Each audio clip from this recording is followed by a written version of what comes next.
আমি আমি আর বেঁচে থাকতে চাই না। এমন দুঃখ কষ্ট জ্বালা যন্ত্রণা নিয়ে আমি আর বেঁচে থাকতে পারবো না। আমি মরবো, আমি এক্ষুনি মরবো।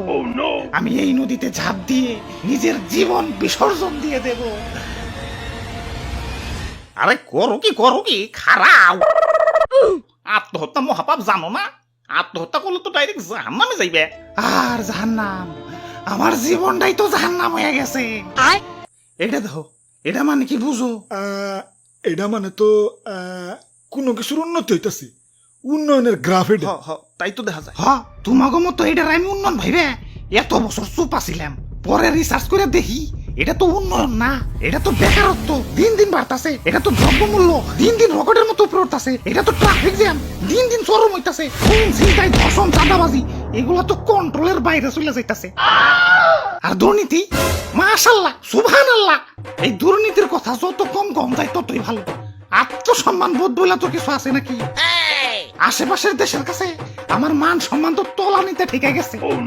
এই কলঙ্কের দাগ নিয়ে কি আমারও এখনো বাইচা থাকতে কও? চোখের সামনে থেকে সরো, আমারে আমার কাম করতে দেও। আমি মরবো, আমি এক্ষুনি মরবো। মানুষের জয়েন্টে পয়েন্টে ব্যথা হয়, আমার তো জয়েন্টে পয়েন্টে দুর্নীতি। না, টাইম ওয়েস্ট করে লাভ নাই, ভাব দেই। আরে খারাও, তোমার জয়েন্টে দুর্নীতি, তাইলে মলম লাগাও। সুইসাইড করতেইছো কেলা? আর মলম, সর্বাঙ্গে ব্যথা, মলম দিব কোথা? আর নিজের মলম তো আর নিজে লাগাইতে পারি না। এই মুহূর্তে আমার ভালো একজন সেবক দরকার, যে কিনা আমার জয়েন্টে মলম লাগিয়ে আমার দুর্নীতির ব্যথাটা একটু কমিয়ে দিব। ইয়া দেহ তো আমার সেবক হিসেবে পছন্দ হয় নাকি? আমারে ইয়া দেশ ও জনগণের সেবা করার সুযোগ দেও। কেলা তোমারে দিব কেলা? ক্ষমতা আমি নিমু, আমারে দাও। ধর্মিয়া আমি নিমু, আমারে দাও, আমি লোক ভালো। না আমারে দাও, না আমারে। তুমি খালি নির্বাচনটা দাও, ক্ষমতা পরে দেখতাছি। যেটাই হোক ক্ষমতা আমি নিমু, না আমি নিমু, না আমি নিমু, আমি আমি আমি আমি আমি আমি আমি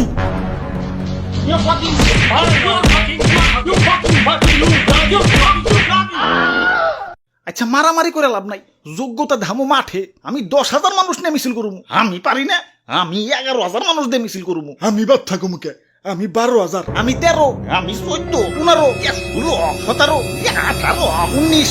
আপনারা যত করবেন তার চেয়ে বেশি। তোরা কি শুরু করছস? আমি না মরতাছি আর তোরা আমার এনে কারাগারে শুরু করে দিছস। আর এই যে এত মানুষ নিয়ে যে কাহিনী করবি, টাকা পাবি কনে? কই থেকে আবার? সাদা থেকে। ইয়ে মানে সাদ, আজকে আকাশে সাদ উঠে নাই। আচ্ছা ধরলাম কোটি টাকা খরচ করে শোডাউন করবা, আরো কোটি টাকা খরচ করে নির্বাচনী প্রচারণা করবা। কি আর হইবে? বড়জোর মন্ত্রী, এমপি, প্রধানমন্ত্রী। সেদিন গবেষণা করে দেখলাম একজন প্রধানমন্ত্রীর বেতন ভাতা মিলিয়ে মাসিক ইনকাম 3 লাখ টাকা, আর এমপির বেলায় সেটা 1.5-2 লাখ। এখন এই 1.5-2 লাখ টাকা বেতনের জন্য এত হাঙ্গামা কেন? আর ক্ষমতা তো মাত্র 5 বছরের জন্য। 1.5-2 লাখ করে মাসে কামাইলে 5 বছরে কামাইবে মাত্র 1-1.5 কোটি। এখন মাত্র 1 কোটি কামানোর জন্য খরচ করবা 5, 10, 20 কোটি। পাগল নাকি? লাভ ক্ষতি বুঝো না?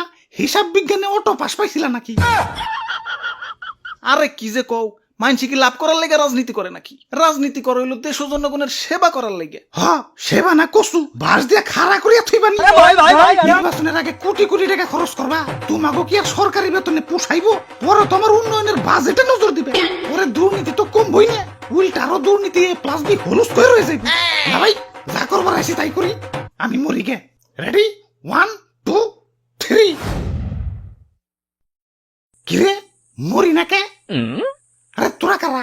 আমরা জনগণ, আমরা তো আপনারা এইভাবে মরতে দিতে পারি না। আমরা আছি আপনার সাথে। যাক, এখন তাহলে একটু বাঁচার স্বপ্ন দেখা যায়।